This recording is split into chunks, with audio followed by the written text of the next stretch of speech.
Greetings and welcome back to Big Bacon's Collection. I'm your host, Big Bacon. Today we're going to be looking at the Star Wars Black Series, Sabine Wren from the Disgraceful Plus Star Wars Ahsoka live action show. So as always, we're going to look at the packaging. We are going to bust the figure out, look at the accessories, look at the figure, check the articulation, and get her on the shelf. So, we're back to window boxes, by the way. Yay! Top of the box, we have an extra window to allow for light flow, and the hang tab. This side, Black Series, extended window. This side, name of the character, and then the mural art. Front of the box, Black Series, plastic window. Star Wars Ahsoka, Sabine Wren, Don't Trope 4 Plus Hasbro. Down here we have the stupid script. Back here we have even more stupid script.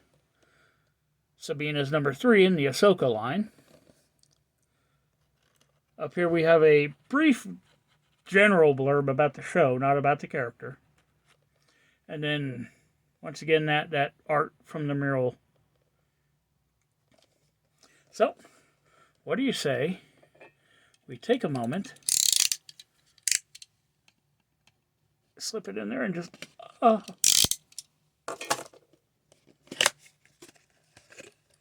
you see what I see? Look, plastic-free, plastic, it doesn't matter. They all have additional stupid script. Oh, bless their heart. So, box slides off. And we're done with the box. Remove the plastic cover, and here she is in the plastic prison. So, let's get a couple of accessories out of here, shall we? See how many of these come pre-bent.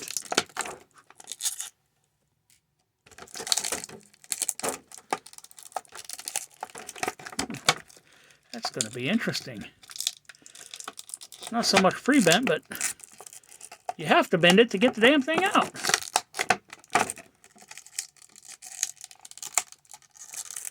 Actually, that didn't bend. God help me if that gives me actual firm accessories. Oh yeah, this one will definitely bend as I take it out.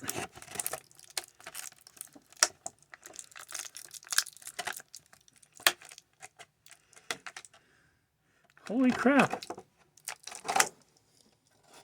So let's start with the elephant in the room. She comes with a lightsaber. Not just any lightsaber.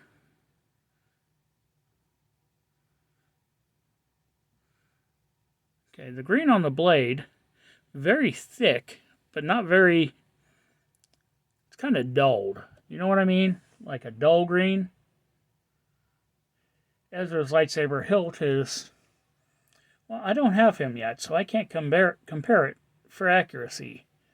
But I guess this is his slightly modified. So we got a lot of black paint along the handle, the pommel, the hook, and then on the neck of the emitter. Silver on the activation plate and the emitter itself. As is typical, blade does remove from the hilt.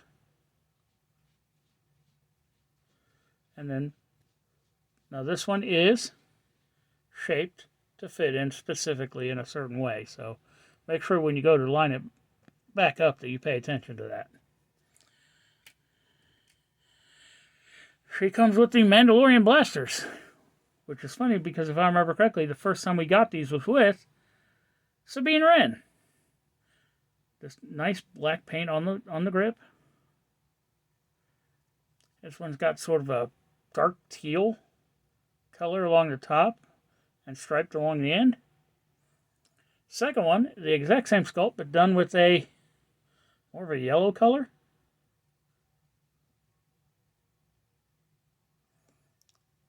Not bad looking. And neither of them are bent. Pay attention, G.I. Joe team. We've got the helmet. Now, the paint on this is not the same as it was back in the season 4, or back in the Rebels animated line, there is a articulated rangefinder. I don't know if this is supposed to look worn or if a bad paint app or what, but yeah, I guess it's supposed to be chipped up because this down here is looking the same way. A little bit of paint issue back here on the back, but I can forgive it because it's the back. Now, let's get her out of here. Magic! Done with the plastic prison. Looking at the figure, start with the head sculpt. Okay, the cleft chin, little mark there beside the nose. Shape of the nose, set of the eyes. This does look like the actress. I'm probably going to butcher it. I know it's Natasha Lou Bordizzo. I've never heard of her before Ahsoka, so, you know. But the likeness is quite nice. Color of the hair. Okay, I love chicks with colored hair like this. They're the only ones I really want to let screw up my life. So, this armor is a rubbery overlay. Paint lines on it are looking pretty good. Round to the back. They do continue along the back, which is a miracle. Their shoulder armor has the Rebel logo. This one has, I'm not even sure exactly what that is, but it's applied nicely. It looks good. She has a double belt. Pouches around the back. No paint on any of the studs along it. There is paint on the hook for the lightsaber and along the buckles. Dual holsters that are not pinned in. The undersuit is universal from the boots all the way up to the neck. Same color. You do have a couple points where it's like shinier. So I don't know what's going on with that. Gauntlets are really well painted. A little bit of a scuff there. Oh no, they look good. Fingerless gloves. A little bit of a paint issue where the glove ends and the flesh begins, but that is a universal issue when it comes to Black Series. The boots. We've got leather texture along the back. You see the securement straps there that attach the plates to the front. Plates are done in like a matte black with some paint on them. So you got one single line over here. You got a couple of colors here. And then this paint color matches the color of this knee pad.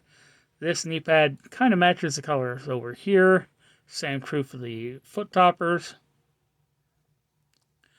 It's a good looking figure. I like it. Articulation. Head is on a dumbbell joint. And the neck is articulated. So looking up, she looks up that far. Down that far. She will slightly walk like an Egyptian. Great tilt. And rotation. Shoulders. Allow to hinge up the T-pose. Fully rotate. No butterfly joint. No bicep cut. Have a single jointed pinless elbow. Slightly deep cut. Allows for more than 90. Rotation at the elbow. Hands rotate. Vertical hinging on the left. Vertical on the right. But no trigger fingers. But when you consider that her weapons don't have traditional triggers, I guess that's allowable. Torso cut allows for some hula action. Leans back this far.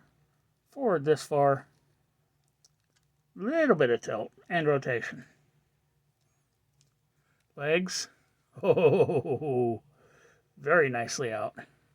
Like future alimony payment type out. No thigh cut. Now, somebody said that they've experimented with a new thigh. that allows the thigh itself to rotate, and that is slightly true. But you don't get the same great range that you did with the old thigh cuts. Single jointed pinless knee comes up to 90 degrees, rotates at the knee. There is a boot cut on this figure.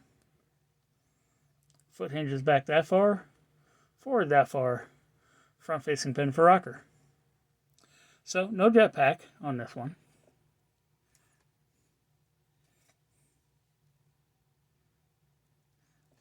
As you can see, weapons slide into the holsters quite comfortably.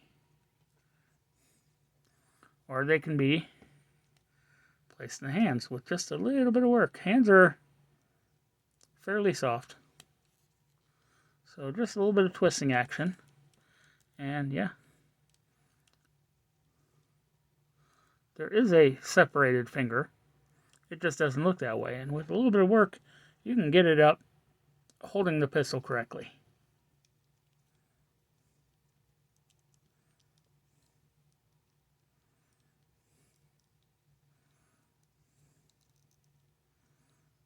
So you can get a pretty good upright hold.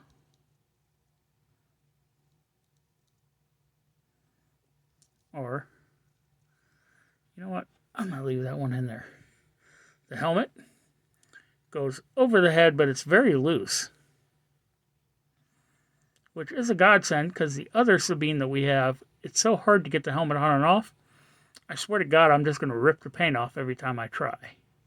But yeah, if you jostle it too much, you will lose the helmet. Lightsaber, we're just going to pull that blade out.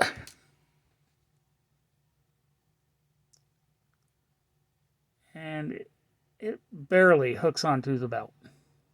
And when you do get the hook, it sticks out so far.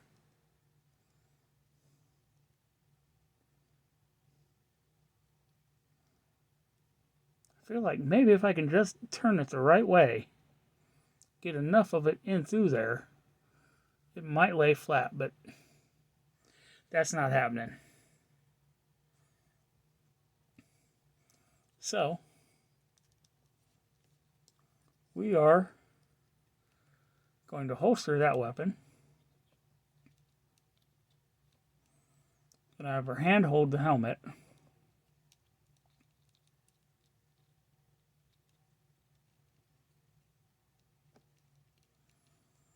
Yeah, that fits very loosely in the hand.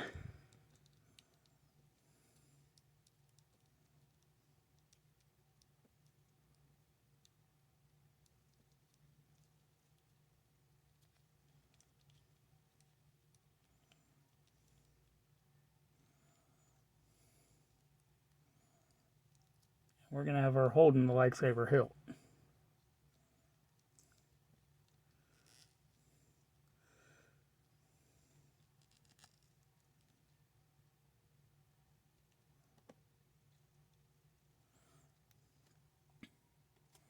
Now, can we get her to stand?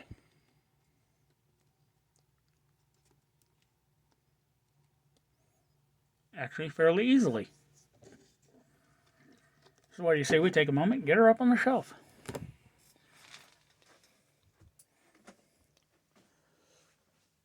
Okay, I did not prepare ahead. I got a couple of my Hall of Heroes just kind of lounging about over here right now.